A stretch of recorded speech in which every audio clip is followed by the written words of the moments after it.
Back in the 70s, electrical problems on TR7s caused several to catch fire. It was incidents like these which were to give birth to Britain's recall system. The whole thing hinges around a code drawn up between the Society of Motor Manufacturers and Traders and the government. Now, this is a voluntary code, unlike in America where it's compulsory. Now, what happens is a manufacturer is supposed to monitor his warranty claims, and if he discovers a safety-related problem, he's supposed to instigate a recall on that particular car. The owners are sent a letter saying, please take your car into the local dealer. Now, in the last year, the big 3 recalls have been from Ford and Nissan. 140,000 micras were brought in because oil was leaking onto the pedals. 51,000 Escort and Orion diesels had to be recalled because there was a problem with a solenoid wire. And 187,000 Fiestas had to go in because of a faulty ventilation system. At the moment, about 9 out of 10 owners respond to recall notices, and that doesn't sound too bad. But the league table recently published by the government watchdog, the Vehicle Inspectorate, will put pressure on manufacturers to improve even on this. Some, like Aston Martin, have nothing to fear as they achieved 100%. But of course they have fewer cars to worry about. Citroën and Mazda also earned a pat on the back, but Fiat and Nissan did rather less well. This response means that each year round about 100,000 cars, some with small safety problems and others with problems that aren't quite so small, slip through the net. There's no question the Vehicle Inspectorate is doing a good job, but problems arise long before they get involved. How long does it take a manufacturer to establish that a problem exists? Some can do it in a matter of days, but others it can take months of constant cajoling and irate owners for them to admit that something is wrong. And whether they've acted quickly or slowly, they have to engineer a solution and make replacement parts before the recall notice can be issued. The Fiesta recall arose because exhaust fumes could get into the car. It affected models made between early '89 and May 1990, but at least one owner contacted Ford 6 months before the recall began. It turned out to be the vents which allow the air to leave the back of the passenger compartment. The problem was distortion of these flaps. These flaps are designed to allow stale air to leave the car, but to prevent air from outside entering the vehicle.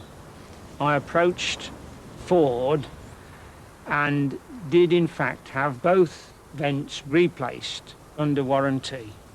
At the time, Mr. Fairbank was concerned that other Fiesta owners may have been experiencing the same problem. Now, the manufacturer told us, based on tests and expert advice, it was Ford's judgment there was and is no risk, and therefore no immediate action was necessary. Citroën eventually recalled its pre-86 BX16 RSs, 16 TRSs and 19 GTs in December '89. The problem was possible fuel leaks, which had first been reported in France 15 months earlier.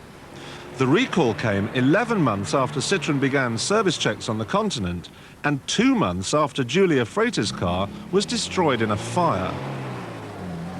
I got into the car to go to work, switched on the engine, and the car caught fire. The engine caught fire.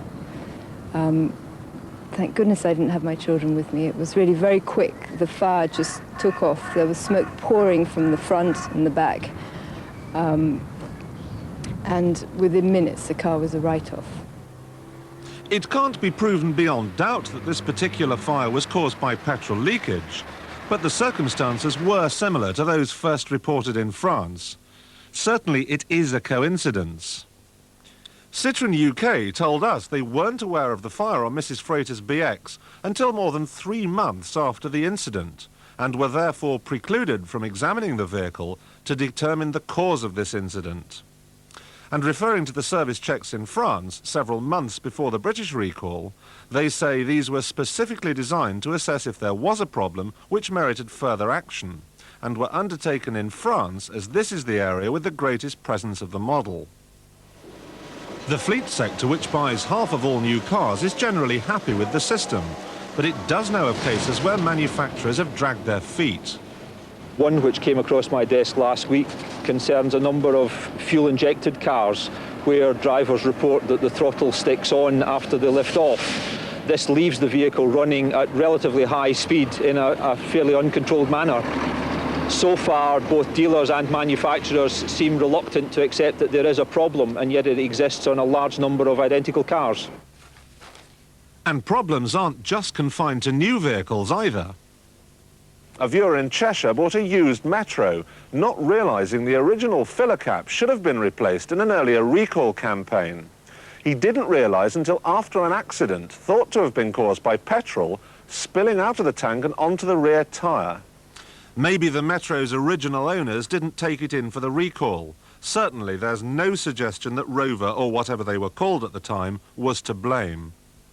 If you're worried, there's a vehicle inspectorate booklet and a hotline which can tell you if your model of car was ever recalled. And in theory, a manufacturer should be able to tell you if your particular car ever had the work done. Now, our recall system's good, but it's not that good. Let's face it, there are hundreds of thousands of cars currently roaming the roads with serious problems. Serious enough anyway for a manufacturer to have instigated an incredibly expensive recall campaign.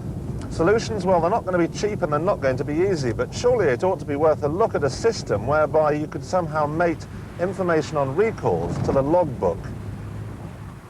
That way, when you buy a used car, the registration document they send from the DVLA could carry a recall warning notice. Whether you choose to do anything about it is then up to you. Jeremy Clarkson there, and the number to ring if you want to find out if your car has been subject to a recall is 0272 543 300. That's 0272 543 300.